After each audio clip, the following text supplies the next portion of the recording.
Hello, ladies and gentlemen, and welcome to another edition of Wrestling Talks and Thoughts. I'm your host, Saheem the Dream. With your boy, ooh yeah, J Mac Me. J Mac Mizzle, what is going down in Chinatown? What it What do? is What that? it do? Waiting for this game at 6 o'clock. You know what I mean? Super Bowl? Yes, sir. So I see a lot of people are excited about Cincinnati possibly winning a championship. I'm going with LA. The I Bengals. I have family in Ohio, Cleveland, but Mm. I'm going with the Rams just because Odell Beckham is over there, and he used to be a Giant. Did Odell ever win a championship? No, it's his first time in the Super Bowl. Eh.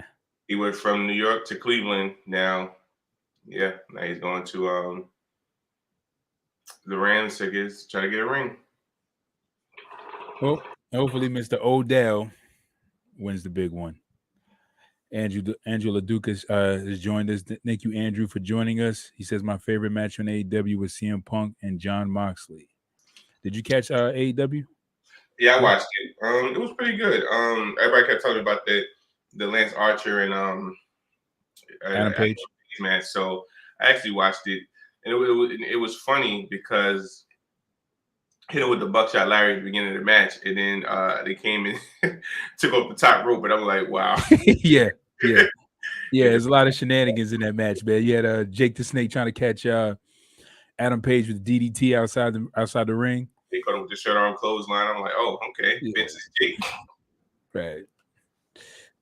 But Escobar Ellis has joined us. Thank you, Escobar, for joining us. He says, "Go Bengals." Oh, for Cincy, Andrew said it was a badass match. He enjoyed the match with Adam Page and Lance Archer. If you guys are joining us, drop a comment in the comment section below. We will respond to you guys. If you guys are catching us on Facebook, give us a thumbs up, give us a heart, give us a share on your timeline so all your wrestling buddies can tune in and watch Wrestling Talks and Thoughts and discuss wrestling with us. If you are catching us on YouTube, give us a subscribe, drop a comment in the comment section below, and we will holler at you. If you do not subscribe, Vince McMahon will fire you and give all your championship opportunities to Roman Reigns. All right. and you'll get a selfie with Austin Theory. Yes, and a selfie with Austin Theory while you laid out looking at the lights.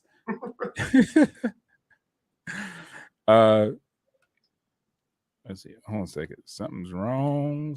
I can't view your comment, Andrew. Okay. I don't know who I want to win for the Super Bowl. So why are you going with LA Rams? You going with the LA Rams because they're the more popular team, or because you like the Rams? Oh, because of Odell. You said because of Odell, right? Mm-hmm.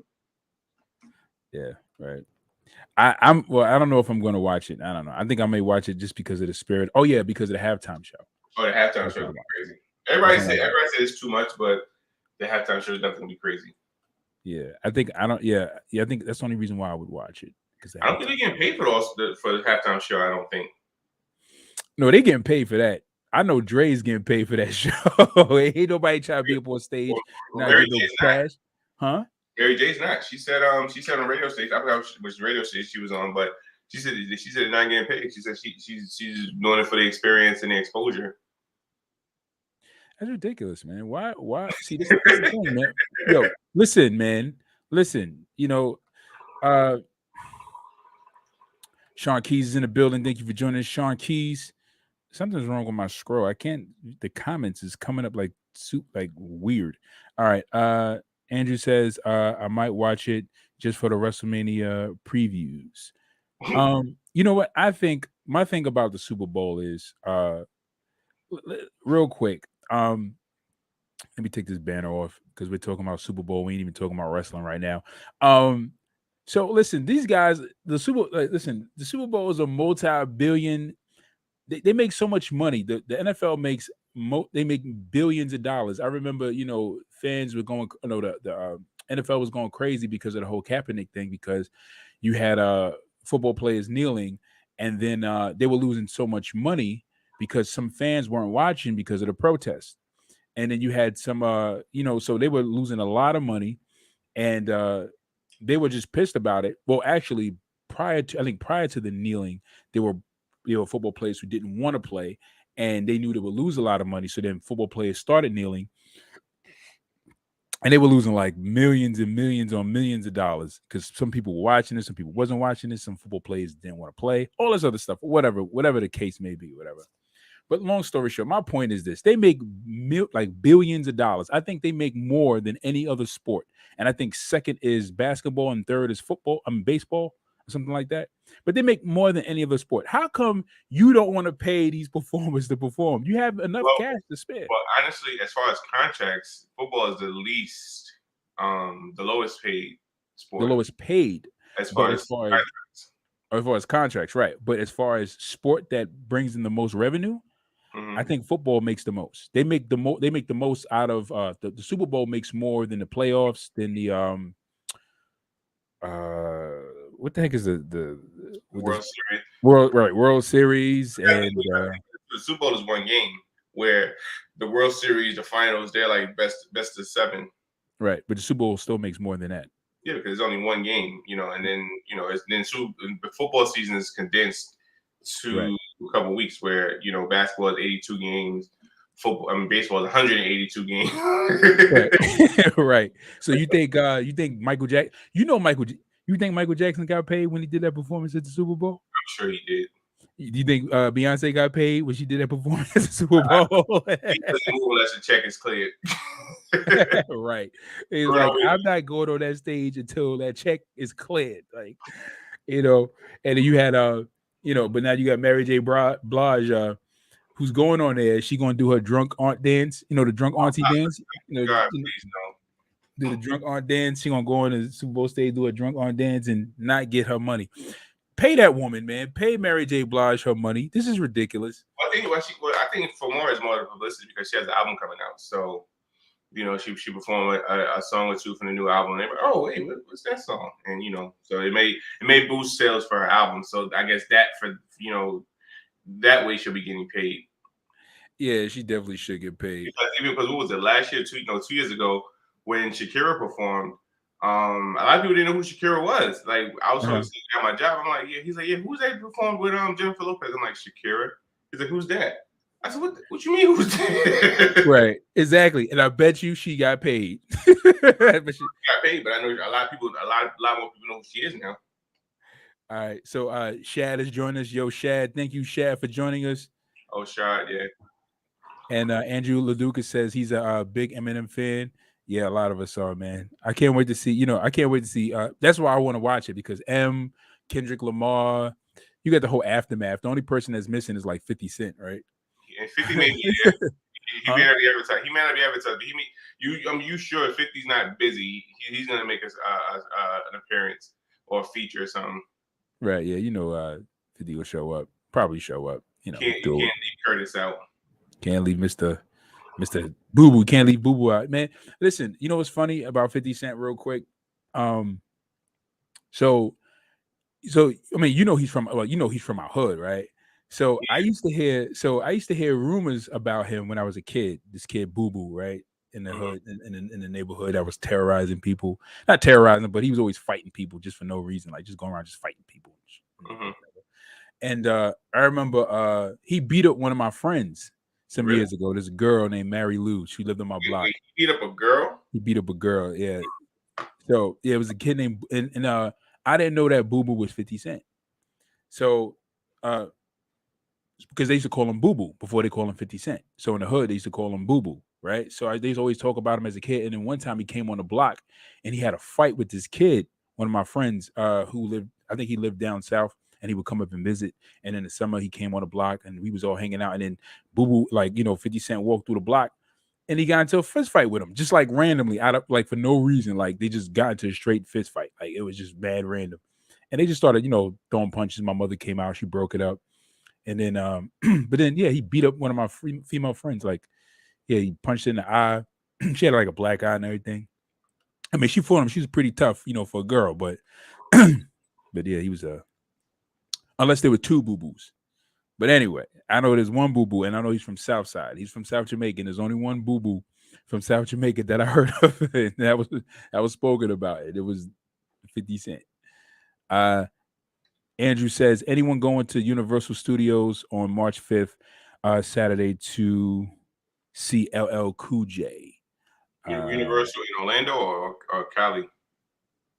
Universal. Because Andrew, he was talking about going to Universal Studios. No, I'm saying which one in Florida or California? Because you know it's two. Oh, it's two. Oh, okay. WrestleMania is taking place in Universal in Hollywood. No, in Texas. It's taking place in Texas. Right? Yeah, it's in Texas. Texas, right? Okay. All right. So let's get to this Orlando, he says. He says it's in Orlando. Okay. Orlando, Florida's. So, guys, we got some conversation for you guys. Smackdown. Keith Lee, Arrival. Jay White.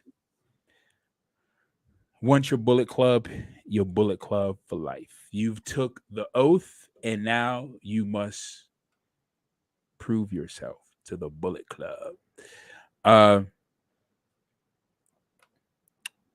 You guys watch SmackDown? Yeah, I seen it.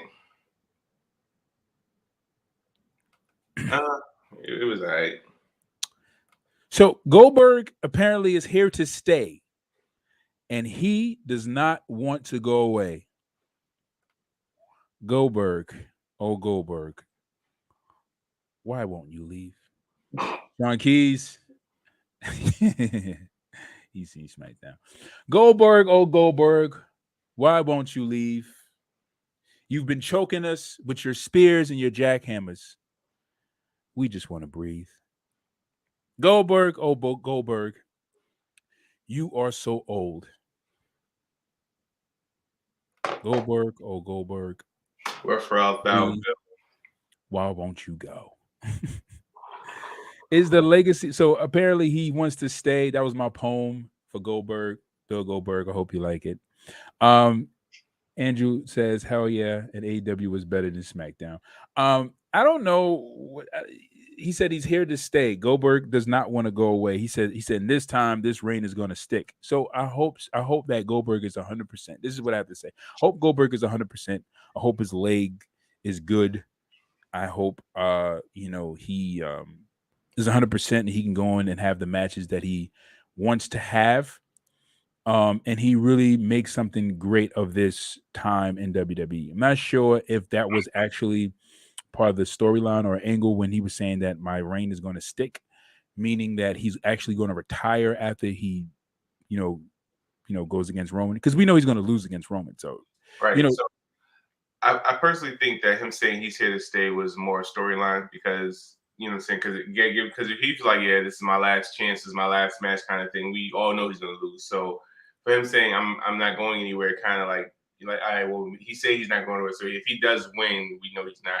But if he does win, he's going to be around. So I guess it's kind of storyline, but I don't think he's going to be no regular character.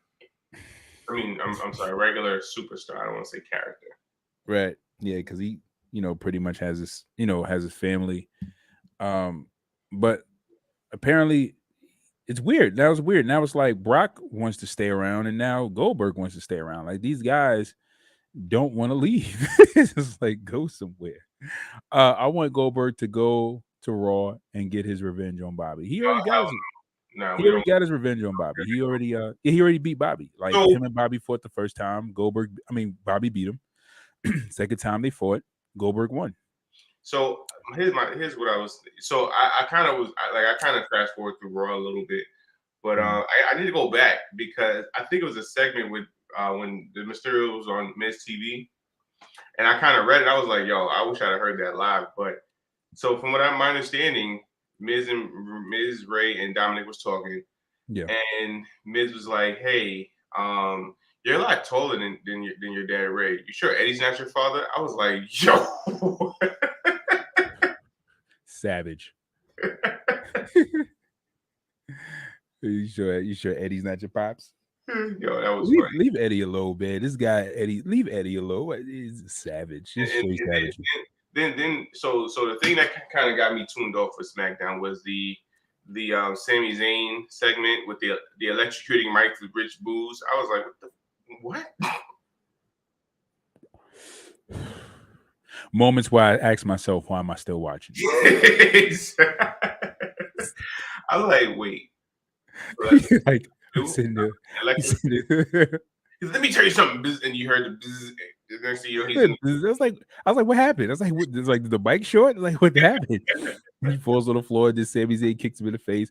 And Sami Zayn has like, they do all this ridiculousness. Like, they add all these like trending things into the show to try to relate to like a younger crowd.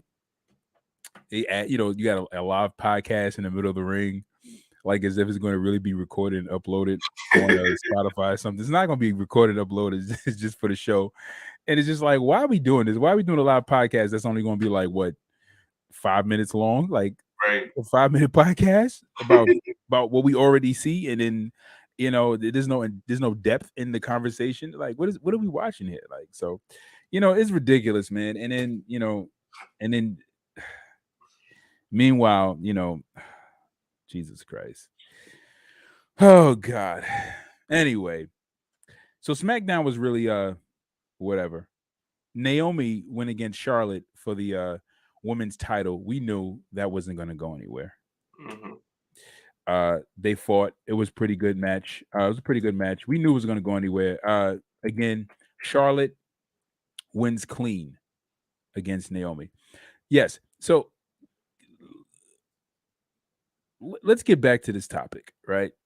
Well, so now that kind of leads to the Elimination Chamber tag match, where it's going to be Rhonda and Naomi versus Charlotte and Sonia.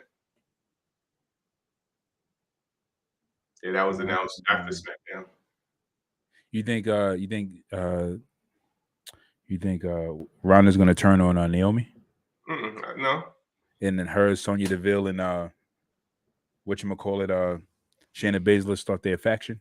That'll be dope. I don't think so, but that'll be a dope little twist. That'd be a dope swerve. Yeah, it'd be dope swerve. Because she got a lot, they said that Rhonda, she got a lot of heat backstage because she caught an attitude with the fans, and she was like, mad because the fans were booing, like some of the fans were booing her, or they weren't, like she was bitter about her departure the first time.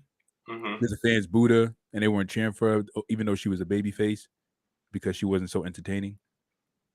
So she was pissed about it. She's bitter about it. So then she went backstage and she was like, she had like an attitude and all this other stuff, and she had to be like reprimanded for it or whatever. So I think she still has bitterness against the fans, but it's like, don't blame us if don't blame us because your work ethic is not living up to the standard. I think some of these athletes need to take acting classes or need to be coached by an experienced performer, so that when they cut their promos, they'll know the tone of the voice they need to use. They need to know the facial expressions they need to use. And it's like, what's her name? Ronda Rousey doesn't know how to use her facial expressions properly. She needs to look herself in the mirror. She needs to look in the mirror and practice her facial expressions, practice her tone of voice and her deliveries. And that's an issue. She just needs to learn how to deliver and be comfortable on the mic. She's not comfortable. Yeah. I think if she would have went through the NXT system, she would have been great. She would have been great, yeah. It's just she was too big of a name to go through NXT, which is like a downfall for her. Because Shayna was raw when she first debuted, and now look at her. Yeah. I mean, she still could have. I mean, well, she still could have went through it, and they could. What they could have done? They still could have did it. They could have put it through NXT, had her develop on the NXT, and then after she gets developed on the NXT, and she's got that comfortability in front of a crowd, worked herself up well to keep her strong in NXT, but just build her up. You know what I'm saying? Just help her work on her promos and work on her character. And then when they know that she's comfortable enough, send up to the main roster, and then put the rocket on her, and then have her take over the women's division.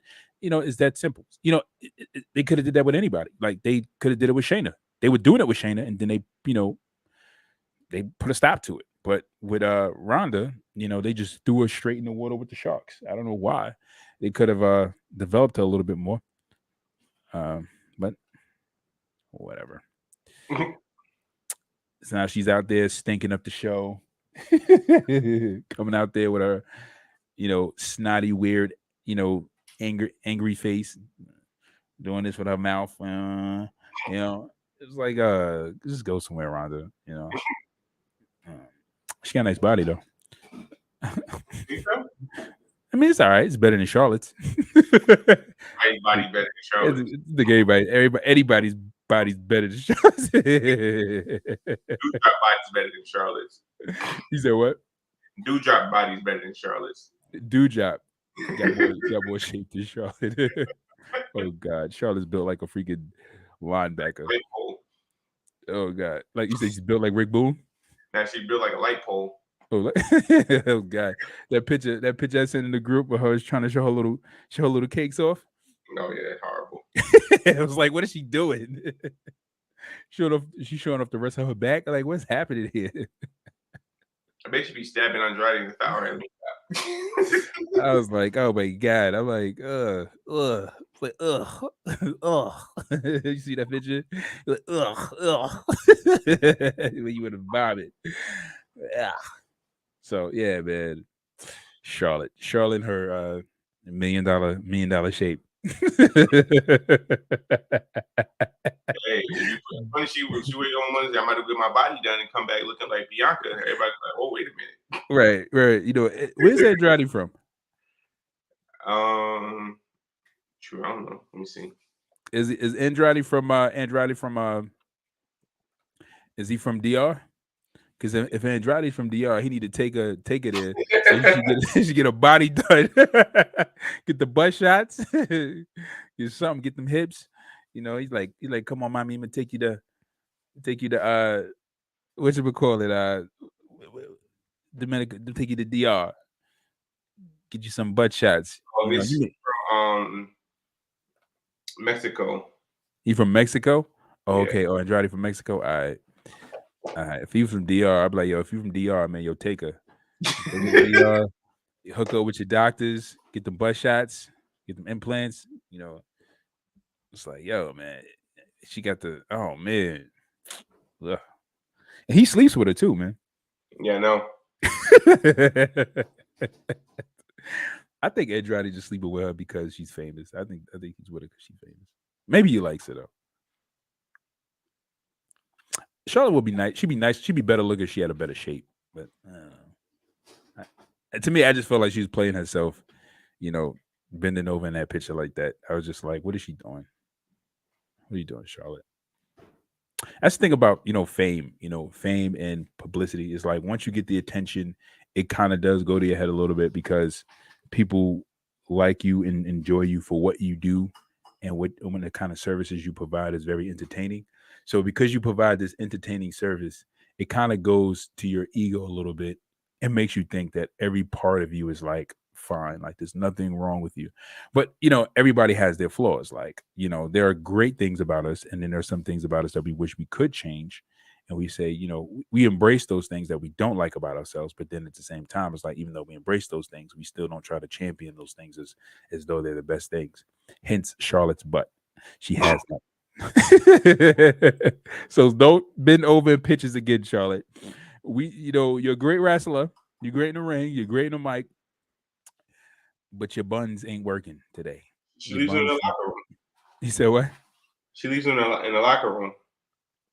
You said she leads in the locker room? No, she leaves her buns in the locker room. Oh yeah, leave the cakes in the locker room, Charlotte. I think she does leave it. That's why we don't see it when she wrestles. Let me stop talking about it. Let's stop this. Maybe she's having a kid and come back like Becky. Yo, Becky looked like she smoking meth, man. I don't know what's happening with her, man. Yo, Becky is looking like, I don't know, man. But yo, she's looking wild, B. Becky is out here looking wild. Like I'm like, Becky. She had that little baby fat. Mm-hmm. But when she left, I think because after she had the baby, women tend to gain weight. So she probably felt like she needed to lose the excess baby fat or whatever, baby So weight, whatever.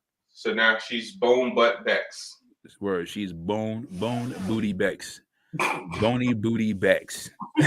So not big time Bex, bony booty Bex. Where's the booty, Bex? Where's the booty? She did have a nice shape. She did. She did. And then it's like when she lost too much weight. She lost too much weight. Damn, where's whatchamacallit when you need her? What's her name? But she left though. Who's the girl that left? You talking about The blonde hair. Tony Storm. Tony Storm. Where's Tony Storm when you need her? Right. Anyway, so did you watch Dynamite? Dynamite is Tuesday, right? Yeah, Dynamite is Wednesday and Wednesday, right? What's the other one? Yeah. Did you watch Rampage? You catch Rampage? I'm forgetting about Rampage, honestly. You said what? I be forgetting about Rampage because I be at work, so by the time I get caught up with Smackdown, I completely forget. Yeah, me too. It's like by the time, like when I get home, I come home from work, and first thing I want to do usually is take off my clothes, either go to the gym or just play some video games for a little bit, so I can just come down from my day, and then I'll be like, all right, I'm gonna watch some Smackdown, but if the show was entertaining enough, I'll probably just come straight home from work and just jump right into Smackdown. But I have to force myself to watch Smackdown because there's nothing to watch on Smackdown sometimes. So I just be like, fast forward, stop, fast forward. So, and then after I do that, I just be like, I just want to play video games. I just want to do something where I'm entertained. So I just kind of leave out Rampage and just forget about it. But I'm gonna start catching up on Rampage each week, to see what's going on, especially to find out what kind of matches they have lined up. Because that AEW on Wednesday was definitely hitting. It was definitely hitting the spot, and that Adam Page and Lance Archer match definitely hit the spot. That was good. I enjoyed that match. Mm-hmm. I definitely did. Did you see Keith Lee's match? He had a match, right? Yeah, it was a squash match. It was basically him overpowering. I think the guy from Private Party, he had a couple decent hits in, and then Matt Hardy just walked out on him. And then, like towards the end of the match, one of the guys from Private Party jumped over the top rope, and Keith Lee, dropped him, and then the other guy tried to do like a somersault over the rope. So Keith Lee, I guess it's somersault into Hurricanrana, but Keith Lee caught him and powerbombed him on his man and picked him up, powerbombed him on the apron. I was like, oh, okay. It was a decent 5-minute match. So, are you excited about the Adam Page versus Adam Cole? I'm excited about that match. Yeah, I like my man. I always like Cole. Well, I've since I've been watching him in NXT, I haven't seen any of his New Japan or anything like any of the stuff that he done. But I was a big fan ever since he hit NXT. And he has decent matches. Like I said, a lot of matches he's had NXT with Gargano. Matches he had with Aleister Black, Ricochet. A lot of Ricochet matches was pretty good. Even the Velveteen Dream match, you know what I'm saying, went kind of like under the radar that a lot of people sleep on. So I mean, he had a lot of good matches, So hopefully, this leads to the billing. You talking about the Velveteen Dream match he had? The match he had with Velveteen when Velveteen was dressed as Negan. I think so. At the pay-per-view. Yeah, it was. I think I had two matches. Not. I mean, the match that the Street Fighter had outside was good too, but the one they had before that was pretty good also. Velveteen had some great matches. Like I'm just, he did. He didn't, say like everything else that happened to him, but he was having great matches. Word. It was crazy. Yeah, it was crazy. He was one of the few people out of NXT that had like a crazy buzz, where people were just like, when is Velveteen Dream coming to the main roster?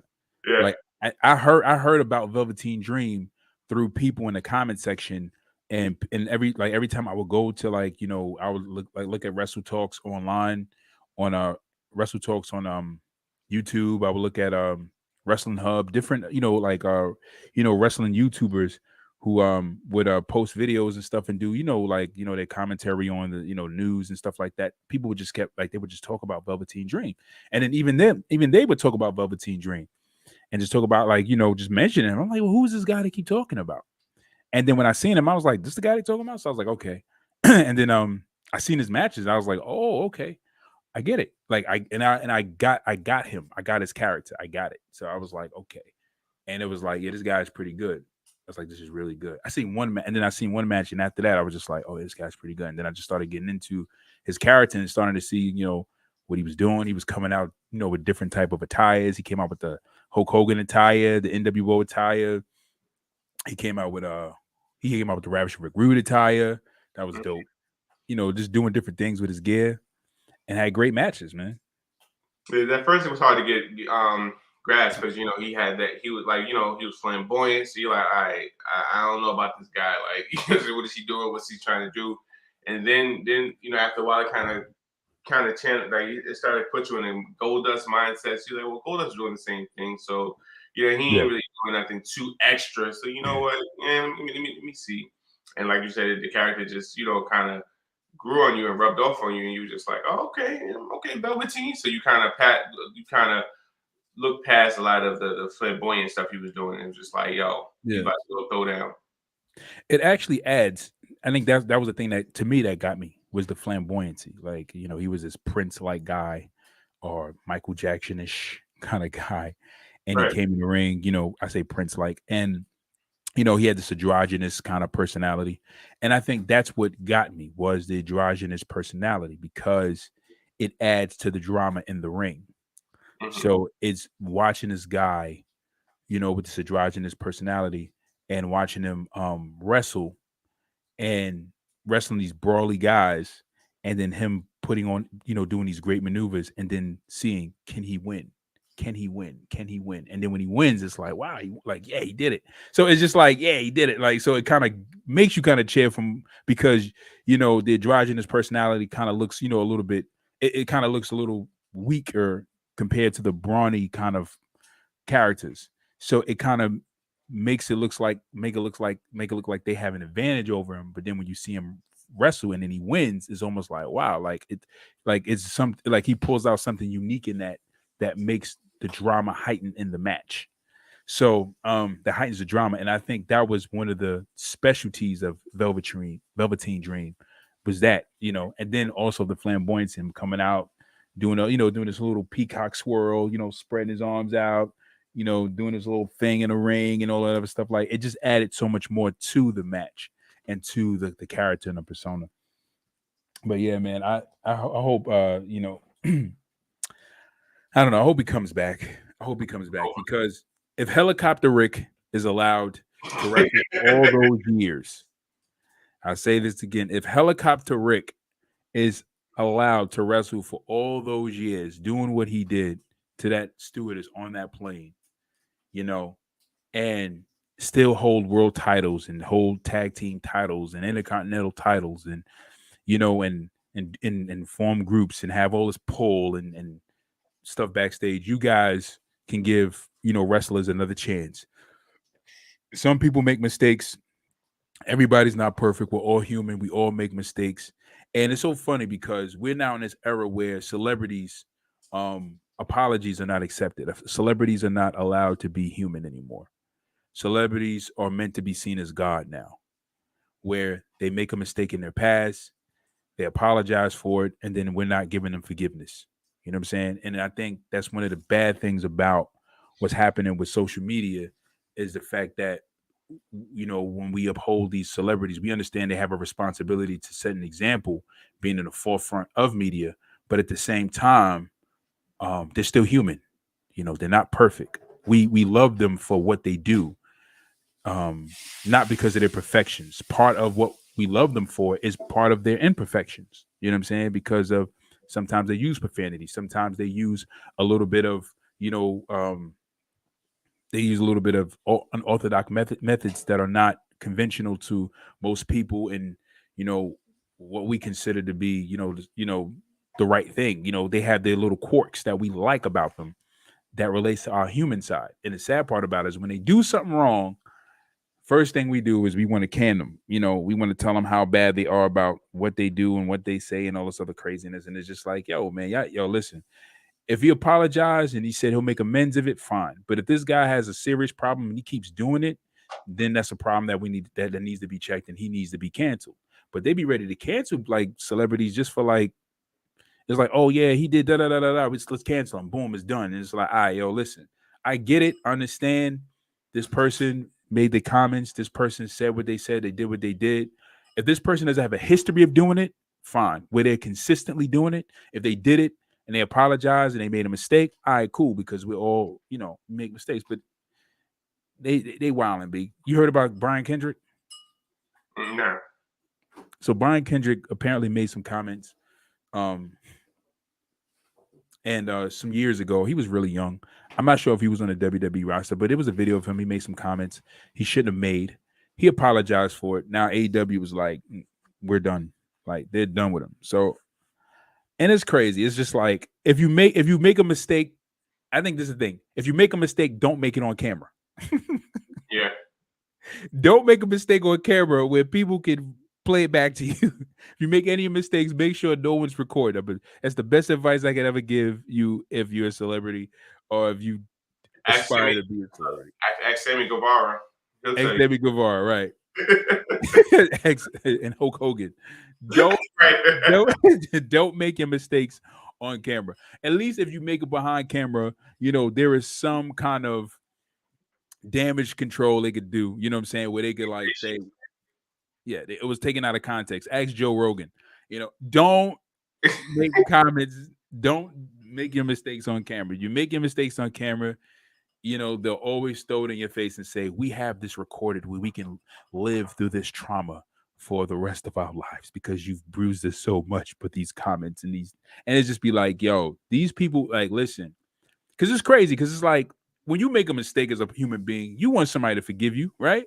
Everybody gets emotional and compulsive and impulsive sometimes.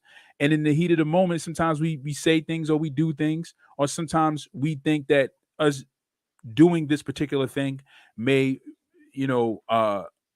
be something that's going to gather us more attention or, get us more money or whatever it is. And then we realize, like, you know what? I shouldn't have did that. I shouldn't have sold my soul at that moment. I shouldn't have did that. That was a bad move. I was desperate or I just really needed, that attention or that power or whatever. And I went for it. But, yeah, that's just my thing about that. I just feel like, certain performers go through. But anyway, you got any news and rumors?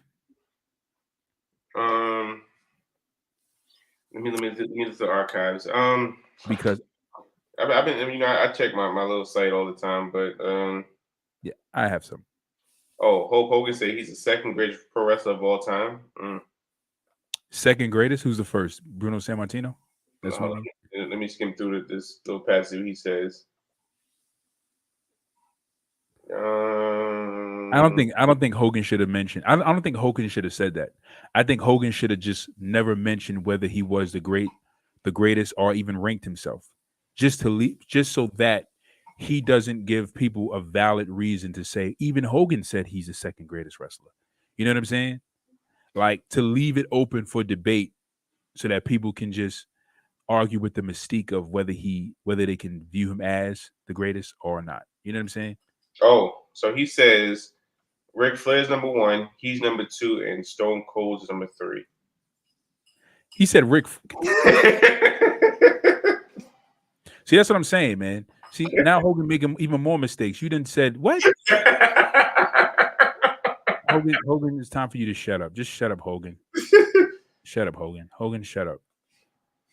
Shut up. I would take a Hogan match over a Ric Flair match any day. I can't believe Hogan even said that. Why would he even say that? Something like that. I'm just pissed. I think he did that. I think he did that out of humility. You know what? Hogan's old. Old people. Sometimes old people they just say whatever, because they old. They just be like, whatever. I don't care. I'm about to die anyway, so F it. So they just shoot off at the mouth and say crazy stuff sometimes. Hogan's old. So But anyway, I don't even count that against. I don't even count that to Hogan. Hogan, I don't even count that to you. I think you were just saying that out of humility because of Flair being under so much heat, at the time, at this time right now, to even say that Flair's a better wrestler than you. Hogan is taking a humble approach. Hogan is being humble by that. Flair's wrestling has never changed. Ric Flair has wrestled the same way Flair wrestled in 1970 whatever. He's wrestled all the way up until the end of his career. His wrestling has never evolved. He'll give you the same old man flop, the same chops, the same Irish whip, the same back body drop, the same clothesline. Flair doesn't give you anything else but just the dramatics in the ring. You know what I'm saying? Which is not a bad thing, is what you could do, but he's never really changed up his style of wrestling. Like there's footage of wrestling of Hogan, doing all types of like lucha libre moves and stuff like that, like just doing real technical wrestling. Like there's footage of it. You know what I'm saying? Even in when he wrestled in Japan. But you never see Flair wrestle like that. You get the old man flop. Where Flop. Couple woos, couple chaps. Woo! Right. Right. And then the thumb to the eye, a chop block to the leg, figure four, and the match is over. You'll be doing everything. You'll suplex this guy, you'll DDT him on his head, you'll freaking power bomb this dude on steel steps. You'll smack this guy in the head with the title belt. You'll hit him in the head with the chain. Everything. You throw the kitchen sink at Ric Flair. Thumb to the eye, chop block to the leg, figure four leg lock, match is over. That's it. That's all you get from Flair. That's all you're going to give you. You give Flair Dean Malenko moveset, the whole match. 1,001 moves in a whole match. And Flair, thumb to the eye, chop block to the leg, figure four leg lock. Saheem, the dream. Yes, sir. Your dreams may be answered. How so? Finn Balor going to AEW and reforming the Bullet Club? Nah. So we had a conversation last show. Okay. So it says WWE Raw and NXT rebroadcasts could move to Peacock soon.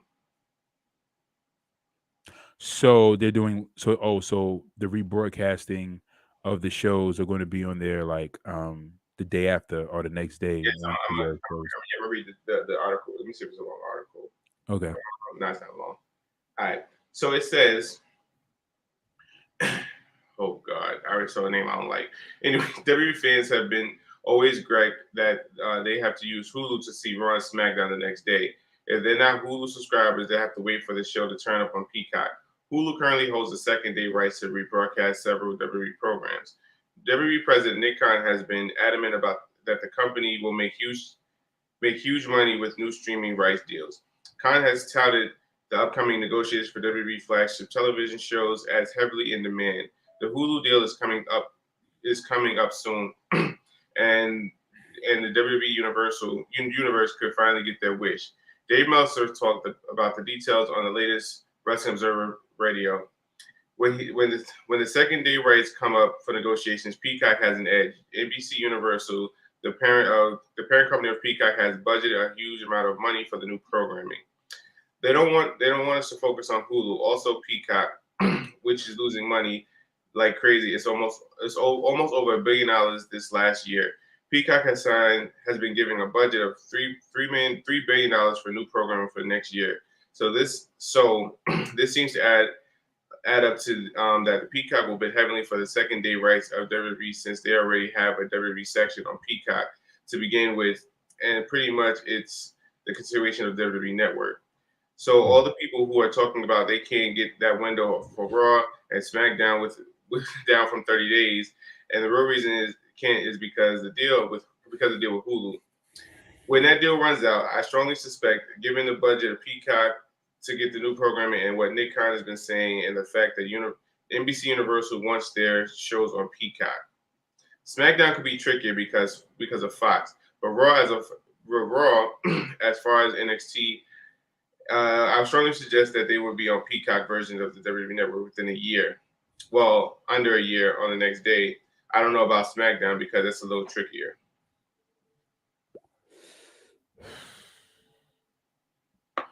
Wow. So Okay. Interesting. Okay. Well, I hope it goes through. I really hope that they need to do that. They should have did that. Because we're paying for it anyway. So I mean, like you said, I don't want to wait 30 days to see. Like right now, if I go on Peacock right now to watch Raw, I'm watching the build to Royal Rumble. I don't care about Royal Rumble's over. Right. You're watching the build, right? And it's like, yo, the Rumble happened like a month ago. Like, why are we watching the build? Like, what are we doing here? You know, like we didn't see the whole pay-per-view and everything else.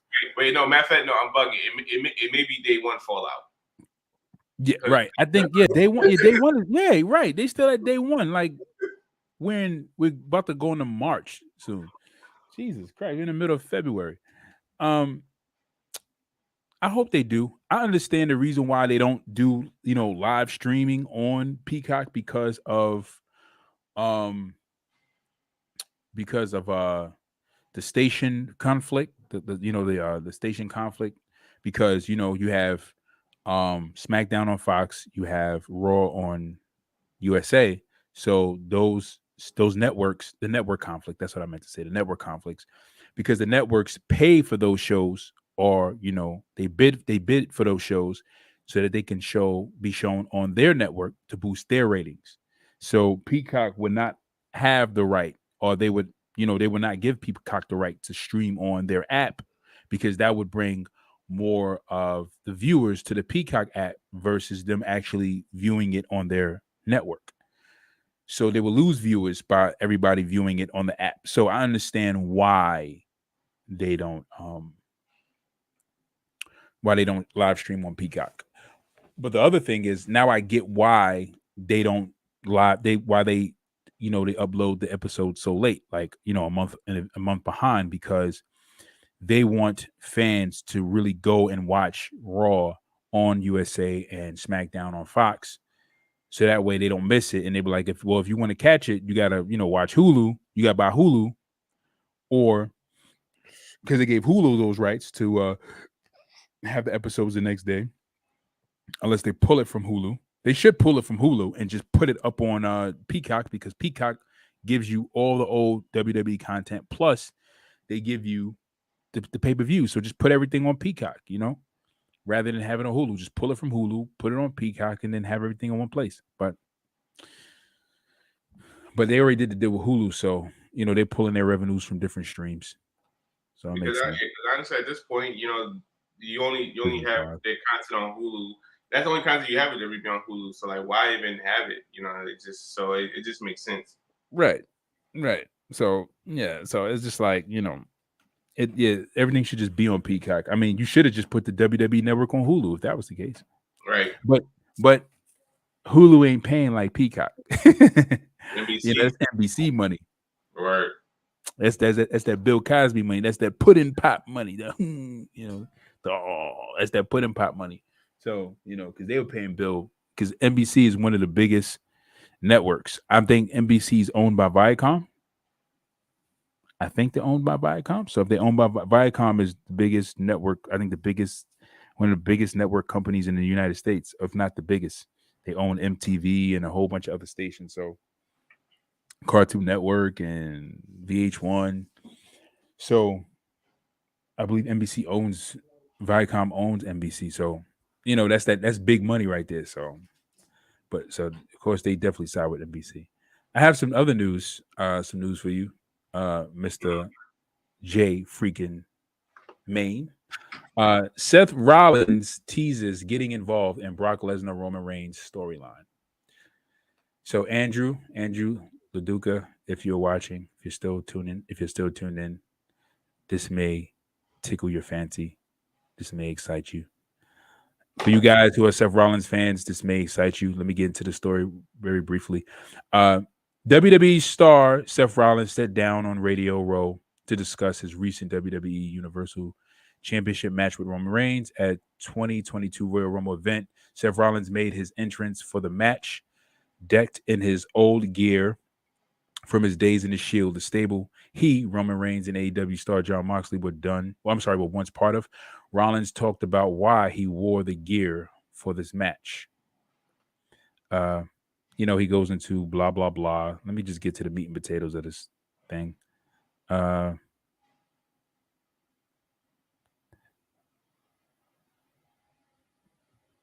Okay, he said, I made my presence in the Brock and Roman match once before WrestleMania, so who's to say I couldn't do it again? Rollins said, but who knows? We are roughly 7 or 8 weeks out from WrestleMania at this point now, and so anything can happen between now and then. So, Rollins throws that up in the air that there could possibly be a Rollins and Roman Reigns and Brock Lesnar triple threat match at WrestleMania. Would you want that? I mean, to a certain extent, because it's like, all right, we've seen Brock and Roman so many times. We've seen, you know what I'm saying? Like we've sort of seen Brock, Roman, and Seth. But again, after the match that Seth had with Roman at Rumble, you can't put Seth in a regular match. He has to be in a title match. And maybe that'll draw interest to, because like I said, how many times are we going to see Goldberg, Brock and Roman fight one-on-one? Like, you know what I'm saying? So this will be the first time that it's an actual triple threat from the beginning, you know what I'm saying, instead of Seth coming in towards the middle. So I think it'll be different. It'll bring a different dynamic to it. Right. And then, mentioning Goldberg, we already know that this whole match because it was supposed to be Drew McIntyre going against Roman, but Drew McIntyre got injured and they had other plans for him. But they said that the plans of having Drew McIntyre and Roman feud will be down the line after Mania. So we know that Roman Reigns and Drew McIntyre, that Roman Reigns is going to retain his title and reign, with the belt for another year probably. Mm-hmm. So we know this whole match between Goldberg and Roman Reigns is only going to be, a preliminary match that they're going to have, and they're going to fight, and it's just going to be another notch on Roman Reigns' belt as the chief, right? Right. So, it'll be so to spice things up a little bit more for Roman Reigns' title reign. Be very interesting. I think it'll be interesting because it'll be a retelling of history, right? Because Seth Rollins came in, he stole the title. He didn't steal it, but he cashed in on that he stole it. On that match. He stole the title. But then to actually have an actual triple threat match of Brock Lesnar and Seth Rollins triple threat match, at WrestleMania it'll be retelling of history again, right? Because he added himself into the match the first time, and then to actually have it set as a triple threat match would be interesting. I wouldn't mind it. I wouldn't mind it. I wouldn't mind it. I really don't care for Brock Lesnar versus Roman Reigns again. I don't care for it. I'm just, my only thing is I just hope that Roman wins against Brock. That's it. I don't want to see Brock beat him again. And as they call it, the biggest heist in history. The biggest heist in history, right? And it's funny because even when Roman beat Brock, when he finally beat Brock, he needed the help of Braun Strowman, Yeah. So I would. So if Roman is not going to fight Brock and beat him clean, I don't want to see the match. I don't care for it. I don't want no outside shenanigans from Paul Heyman. I don't want no outside shenanigans from the Usos. I don't want no Vince McMahon, running down a ramp, start it over, none of that foolishness. On the hamstring, yeah.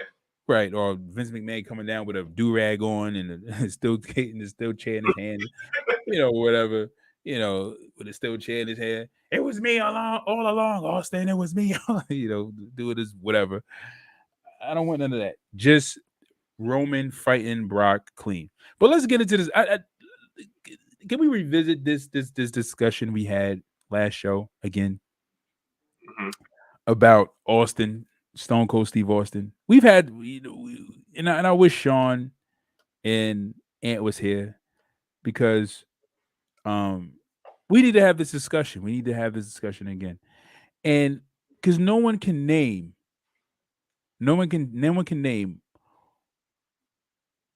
who Austin lost to legitly after he lost that title. I mean, after he won the title. After he won that title from Shawn Michaels, right? Mm-hmm. No one can give me one person that Austin lost to clean besides Kurt Angle. And I say that because people argue about Hogan. Because it's like if you go back in history, you talk about Hogan, you talk about Bruno Sammartino, you talk about, all these other guys, Flair, all these other guys who held the belt and didn't put people over, or held the belt and put some people over in some matches, but didn't drop the title. It was like that's how things were done at that time. So it's like when people going in on Hogan, like, oh, he was so selfish. It's like, what are you talking about? Like, that's how things were done. If you're talking about Hogan, you're talking about everybody else. You're talking about Flair, you're talking about Bruno Sammartino, you're talking about, Bob Backlund, all the guys who came before him, Superstar Billy Graham, everybody that came before him. Like, that's how things were done. So we have another visitor, my cat Nelly. She wants to come on. But apparently, I got to trying to interrupt my segment. But yeah. So, you know what? Forget it. I'll just leave that for another time. Wait till they come on. But anyway, more news and rumors.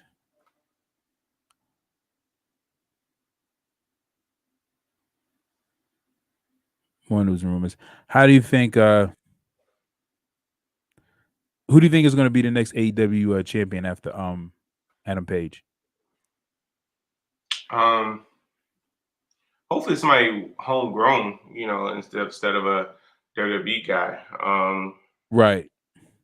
You know what I'm saying? But only, and you know what's funny? I was having a conversation with Travis the other day. There's not really too many homegrown AEW guys Mm-hmm. that's in the big picture, because Kenny Omega and the Young Bucks were New Japan. Jericho, Cody with WWE, then New Japan, stuff like that. So, and we all know Miro, Alistair, and all them other guys like that.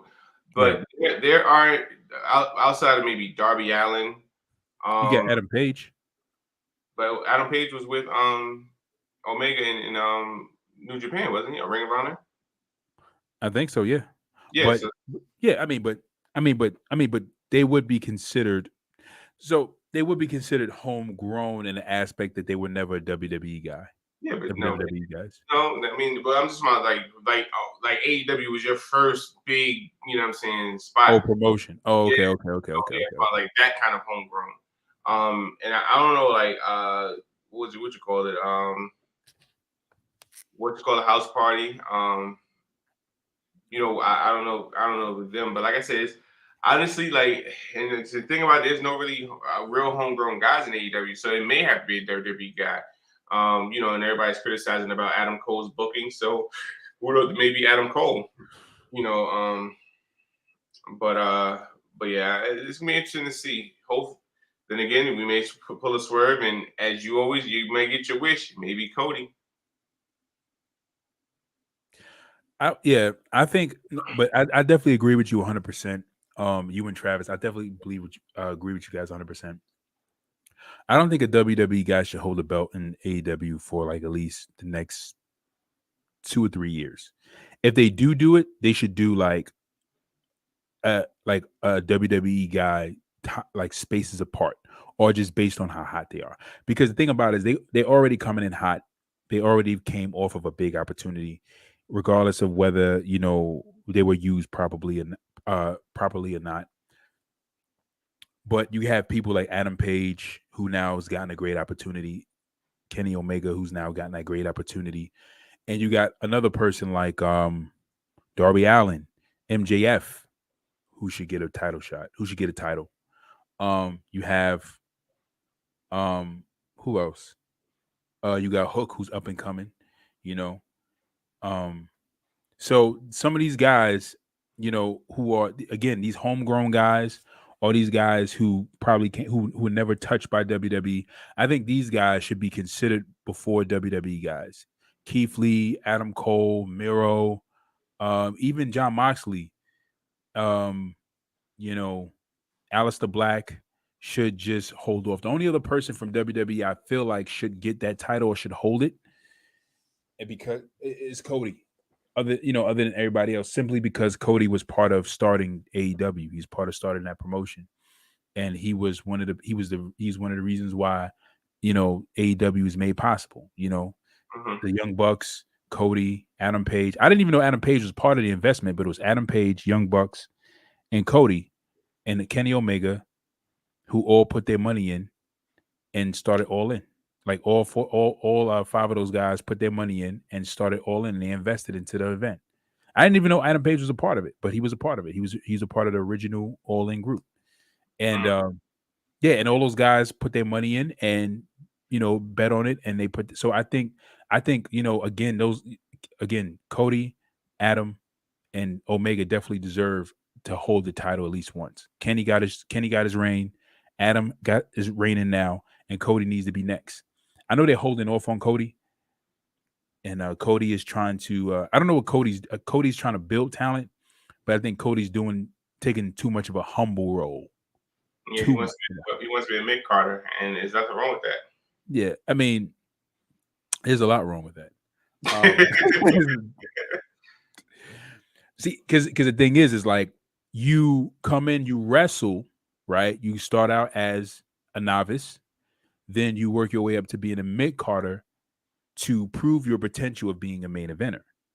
And that's the whole point, is to work your way up. But if you just come in and say, I want to be the best Mr. Perfect I can be, it's just like, what? Like, because Mr. Perfect didn't even want to just be a mid card. Mr. Perfect was actually paid to be a WWE champion.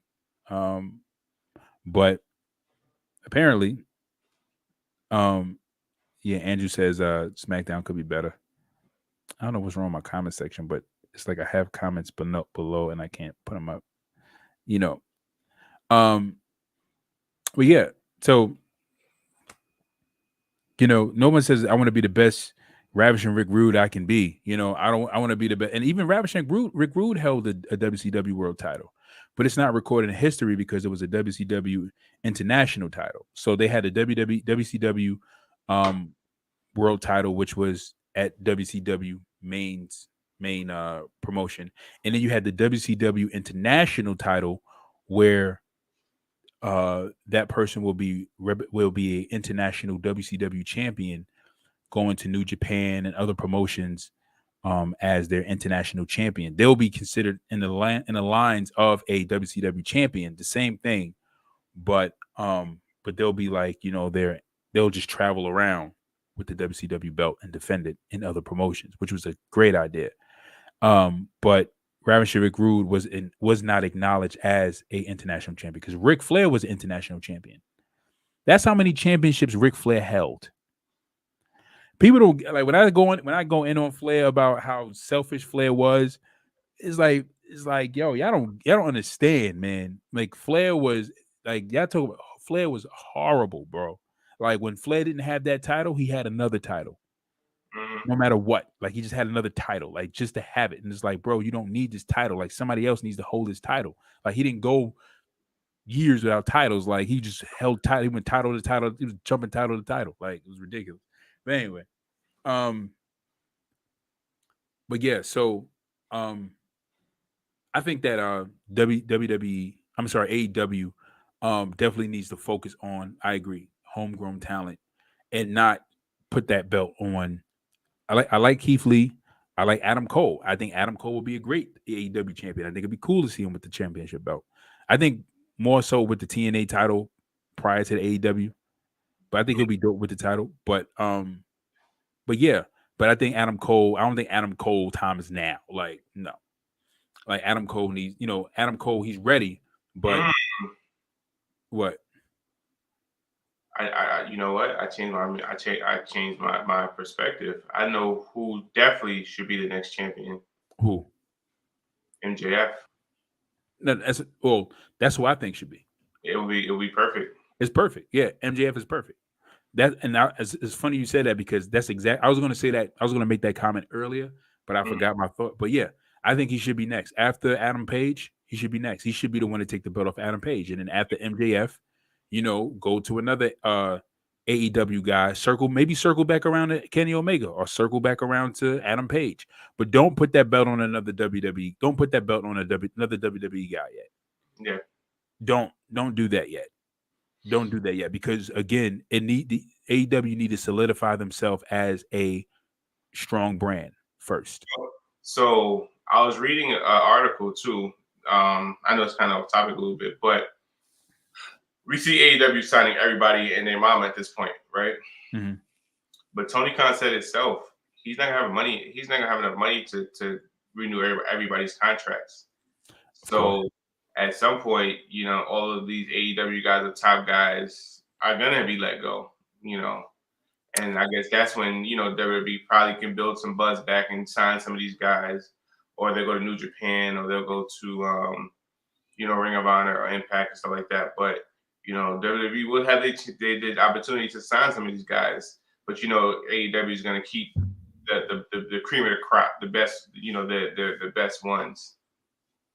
What it looks like to me is, hopefully Vince, comes to his senses and say, you know what, if some of these guys are let go that were signed to me, I'm going to offer them, better contract. I'm going to offer them a contract and, try to build the brand, back to where it needs to be, and re-signs some of these guys.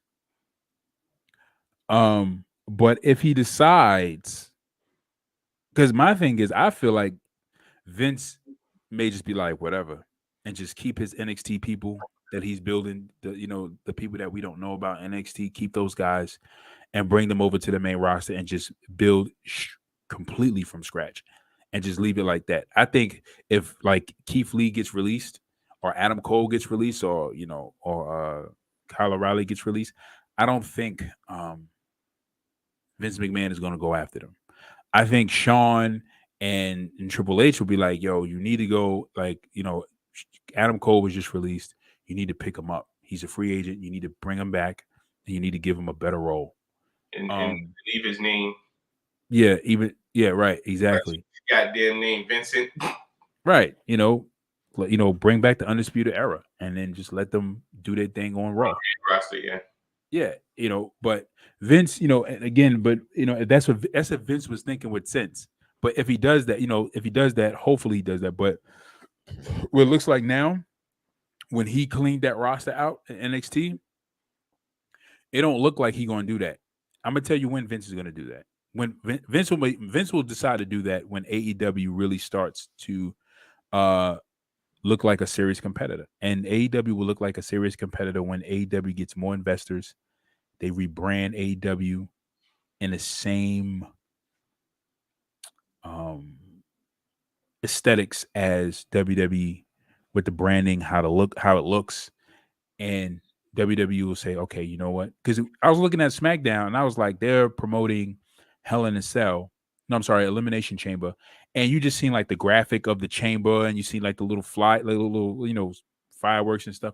And I'm like, even the way that they're branding, how they're staying ahead of the branding of their promotion they're trying to show like they're leagues ahead of all the other promotions. They try to get the top-notch graphics, the top-notch everything. So, AEW has to do that because AEW, they just look like a better version of Ring of Honor right now. They look like a higher version of TNA Impact. And TNA Impact was on the right road of doing it. They were on the right road. They were doing it right. And then they dropped the ball on not making AJ, their top star. They when they made him their top star, they did it wrong. They tried to do it with Bobby Roode. They did it right. They were doing it right with Bobby Roode, but then they just stopped building their own, their own in-house talent. And AEW needs to focus on in-house talent. They focus on building in-house talent and rebranding. Once they get that down, then they can beat WWE because they can make superstars. And their biggest and the best superstar, the only superstars they made so far was Kenny Omega, Adam Page, and MJF. Right now, the hottest person right now is MJF. But you can't really say because, like I said, like I said, the Young Bucks, Kenny and Omega, like I said, Kenny and Young Bucks. They're from Ring of Honor. So I said, I mean, but like I said, you're looking at from but then again, it's hard because all these companies like New Japan and Ring of Honor, they're technically considered big promotions. You know what I'm saying? So Yeah. you know what I'm saying? So like I said, they didn't really start like I guess national TV wise on a Yeah. local weekly episodic company. Yeah, AEW is the first, but as far as like promotion wise, yeah, like I said, they were Ring of Honor in New Japan. So I have some interesting news. I think you heard about this. I think you heard about this. I think somebody posted this in the group as well, but I read about this article. I read up on this article. WWE reportedly is interested in signing Jade Cargill. Yeah, I think I posted it. Yeah. So according to Andrew Zarian of Mat Men Post, and it's a fact that people in WWE are still interested in her, especially now that they've gotten to see what she can do on TV. Interesting. However, just earlier this month, the TBS champion spoke with Jericho on his Talk Is Jericho podcast and revealed that she already had an offer from WWE before turning it down and making the decision to sign with All Elite Wrestling. Yeah, So because WWE didn't take her serious. They didn't think she was fully committed to becoming a wrestler. Now, think about it. I mean, she would have amazing matches with like first before I get into the match she could have like one thing Sean always discredits her on is her knowledge and her in ring ability. So going through the NXT system, she would have gained everything she needed. And just imagine matches that she would have against Bianca, Charlotte, Rhea Ripley, Raquel Gonzalez. So she would have deep, good matches. Even Asuka, Sasha Banks would have a great match with her, or even Naomi. But imagine her in one of those factions too. So WWE would definitely have done a lot with her. You know what I'm saying, because of their extensive women's roster. yeah, But but like I said, it's just like you turn me down when I kind of wanted to come over there, but then I come over here now I'm hot and shining. Now you're like, oh, no, I'm good. yeah, and then right, and only to sign her, and then have a loser to Charlotte Flair Every, every SmackDown, yeah, having a loser Charlotte Flair, Becky Lynch, and Ronda Rousey, like sign her just to job her out, like no. The WWE, this is interesting. I thought this was very interesting, and this would be pretty dope, truth be told. And I think they may be building another Hurt business. But WWE NXT star says he's been talking business with MVP Carmelo Hayes. I read that. I know exactly who it was. Yeah, so as I didn't know about this. I just found this out. As seen in the tweet below, the NXT North American champion Carmelo Hayes has been catching up with one of WWE's top managers, MVP. The two can be seen taking a picture while visiting a performance center, with both complimenting the other in their comments. MVP says on his Twitter post, he says, "This kid reminds me of someone. I like his style. Hashtag ballin', hashtag shoot for the moon." And Carmelo Hayes put, "Never hurts to talk business. Gold emoji." Carmelo added. So this would be interesting to have Carmelo Hayes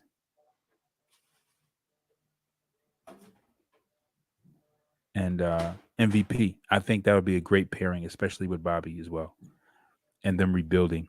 The sad thing about Cedric Alexander, was that Cedric Alexander has great potential, but it needs to be cultivated. And it's not too late.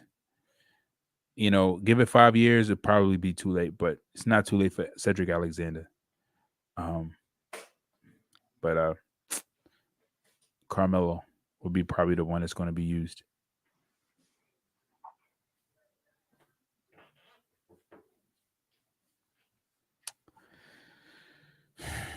Amber Moon was released, right? Yeah, she was released, and I think she's had her first post-release match. I think recently. I saw the article, but I didn't really go into it.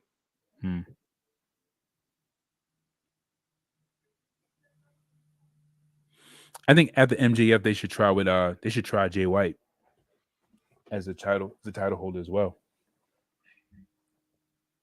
Was Adam Page part of Bullet Club? Who? Adam Page.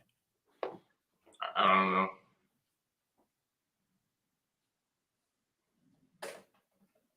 Okay. I thought he probably would have been.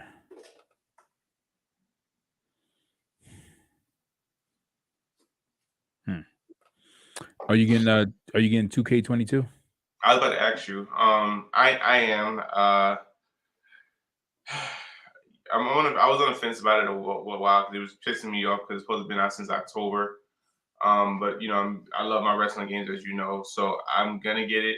I wanted to get the NWO version, but they're saying the NWO version is only digital, so it doesn't make sense to me to have an NWO version that I can't really have a physical copy of. So I'm just gonna get Wait, you the said what? You said the NWO was what? the NWO version is digital only. What? Yeah, so I'm just gonna get the deluxe crossplay version. So therefore, if I decide to download it on my PS4, I can do so. But I'll just do it that way. I need that NWO version because they said the NWO version gives you everything. Yeah, but that's what I'm saying. It's only. I mean, I might still get the NWO version. Yeah, I guess as long as the NWO version is crossplay, I'll do it. Yeah, I think I may get the NWO version. I think I'm going with that. Yeah, I'm not even going to talk about that. I think that's stupid. All right, yeah, let's wrap it up with the WWE 2K22. Andrew Laduga says Roman still hasn't defeated Seth Rollins. That's true. He didn't beat him yet. Yeah. Yeah, maybe he's just leaving it. Maybe he's just leaving it like that. I don't know, but they should definitely have a match. Yeah, I'm gonna get it. I think I'm gonna purchase it. I want to know what new features. I know they added the GM mode, but the GM mode, is not the thing that really gets me. I like universe mode. Mm-hmm. The things that they need to add, GM mode is cool, but I think if they just universe mode is fine. I love universe mode. I enjoy it because I get to manage my own shows, manage my titles, manage my money in the bank. I can have wrestlers cash in whenever I want them to cash in. There's certain little quirks or little things that I think they need to add. Like for instance, they should put title versus title back in universe mode. You can only do title versus title in exhibition matches. They should actually bring back and build your own story mode. Like, say for instance, like you can create feuds with wrestlers in WWE 2K, but say for instance, you want to build a story with the wrestler where one is a heel, one is a face, and you want to build it so like, okay, you want to make this wrestler, like say for instance, during a match, you want to have it so that you have another wrestler interfere in the match. Mm-hmm. And add that cuts, add a cut scene to where they interfere in the match and they mess up that person's title opportunity. Like add little things like that. You can add interruptions and stuff like that. You can do that, but I want to be able to do it to the point where it's like regardless of whether the character I'm playing with is winning the match or not and has the ability to win a match. There's a cut scene where the character comes in with has a person that comes down the ramp or out the audience, comes in with a chair, smacks you in the head with it, and the dude hits you with his finisher. Like he smacks you in the head with the chair, and then like the computer, like it goes back to the regular gameplay, and the computer just hits you with their finisher, and the match is over. Like stuff like that, like or you're fighting against you're a baby face going against a heel, and they have a faction with them, and you're winning the match, and then there's a cutscene where the faction just jumps in and just jump you, and in that that heel loses by disqualification, but they keep their title. Stuff like little stuff like that. I want them to be able to add to the game, and I think that would make the game, a heck of a lot better because it'll feel like you really have control of making your own stories. Also revealing of titles, like to reveal a new title. Like when you create a new title, you can do like a segment where you reveal the title on your in your universe mode, and stuff like that. Different animations for different factions. If you have a 5-man faction, different animation. If you have a 6-man faction, different animations. Not just the same Undisputed Era animation or NWO animation or Evolution animation, like different types of animations, even title animation. So Yeah, because my thing is just like, I mean, now prior to all the releases, like I would have been so excited for like draft my own brand and have my set roster, the guys that I drafted on my show, go out and compete, and and right at this point it's gonna be a whole bunch of legends, but yeah, right. but but like I said, I mean, I guess it'll still be pretty fun. I'm gonna go through all the modes and play around with it. I think it comes out March 11th, but if you pre-order, it comes out March 8th or something like that. So I think I'm gonna go ahead and just knock it out and let it download for the whole day. It's gonna take forever to download. I need Right. to get it on hard drive. That's what I need to do. So I'll probably go look into that this week and then go ahead and just buy it. Yeah, I need to. Yeah, I need to get into the hard drive. You're gonna add it to your PS5, right? Yeah, they say it has to be SSD something. I mean, Like the external hard drive has to be an SSD format, something like that. Because I have an external hard drive for my PS4, but it won't play on my PS. Like the games on my PS4 won't play on PS5. So they said PS5 have a stronger processor, so it has to be SSD something. so you can play PS4 games on your PS5? Yeah, What do you mean, like digital, or you mean like just regular discs? regular disc. I like all my PS5 games are disc. I mean, all my PS4 games are disc. I haven't tried to play a digital game on a PS4 game, but it gives you the option to download on PS5. It gives you the option when you're buying it if you want to buy the PS4 version or PS5 version. So, Hmm. but all the games that I bought that I played that I loaded in my PS5, it works perfectly fine. Hmm. Okay, because I'm gonna get a PS5. Mm-hmm. I don't know when the PS4 is going to be obsolete yet, because that's the other thing I thought about. I was kind of thinking about, because I'm like, well, if I buy this WWE 2K22 for the PS4, when they start to add like new wrestlers and that whole the new move set and all that other stuff, are they going to add it for the PS4? And then also, I got Avengers, so I'm not so they're still adding characters. So I don't know when the PS4 is going to be obsolete, because they may say, oh, Captain Marvel is only available for the PS5 version, and the Xbox One version. And be like, what the hell, man? I think they're gonna keep doing it because being it's already released. I think they'll still keep doing it. Mm, Now I know that Spider-Man was supposed to be only exclusive character for PlayStation. I don't know if it's for not Xbox. I don't know if they changed. right. Um, but I think they'll still be making it for now. Like I said, I can tell you for PS5, it's a lot more smoother. The transition and the loading screen is a whole lot quicker. Like Yeah. like Right. Yeah, yeah, you showed me that. It was quick as hell. I was like, what the hell? I was like, you hopped to the whatchamacallit, to the ship, and it was just like 1, 2, 3, and then boom, you was right in the mission. Yeah, because I went to because I went to I forgot about it because I went back to play my PS4 one day. I took it to work and I played Adventures. I'm like, yo, why is this drink still loading? Like, what the hell is going on? It's like, yo, I gotta Uh, go back to work in a few minutes. yeah, and I'm like, I'm not playing this. It just made me lose interest and even want to play it. Honestly, What about no, because what about like that was the thing about Grand Theft Auto 5.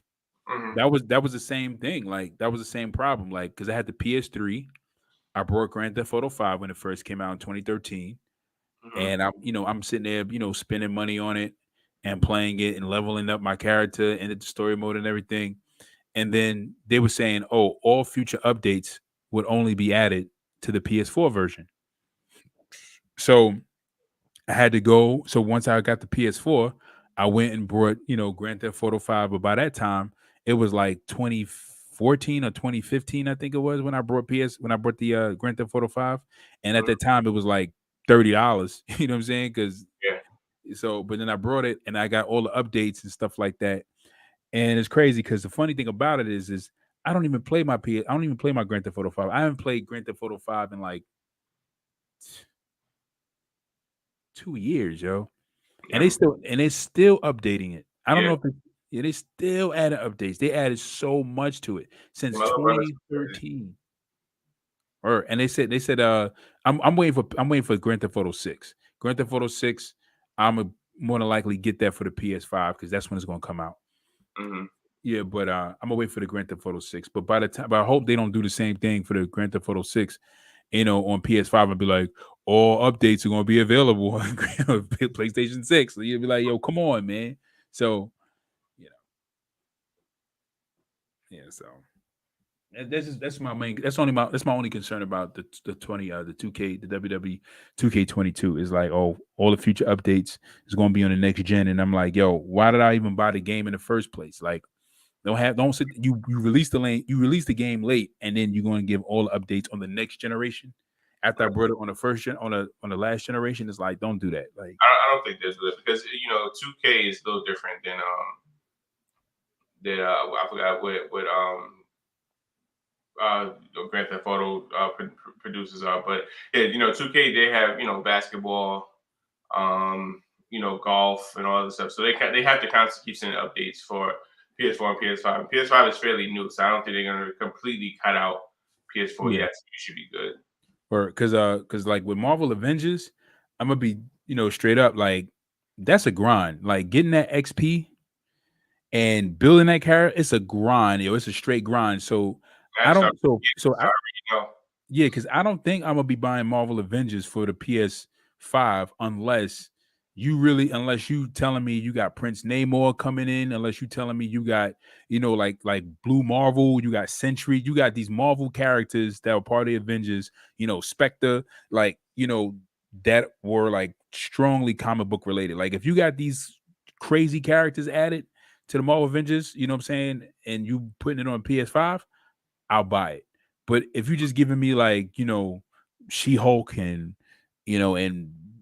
Scarlet Witch's sister, I'm like, whatever, I'm not really, I'm like, whatever, I could just I'll stay with with what I got. But I'm not trying to buy the PS5 and grind out and level up my character. Gotta take me like 3 months just to level up one character, just It's tell worth me. it's worth it though. I mean, you'll level them up so fast, like because it's a certain mission that you could just run through and level them up quick. That's what I started doing. I've done that before and it's boring. It, it I've is. huh? It is. I'm not gonna lie, it is boring, but Yeah. for the better graphics and the better look, I did it.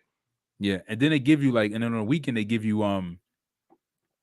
1 point, like, or like I think this weekend is an XP weekend, free XP weekend. So they give you 1.5 XP boost, plus you get like a 10% XP boost when you play with other characters. So if you add that on top, you can level up a little bit faster. And then if you do missions like the raid or what was the other one?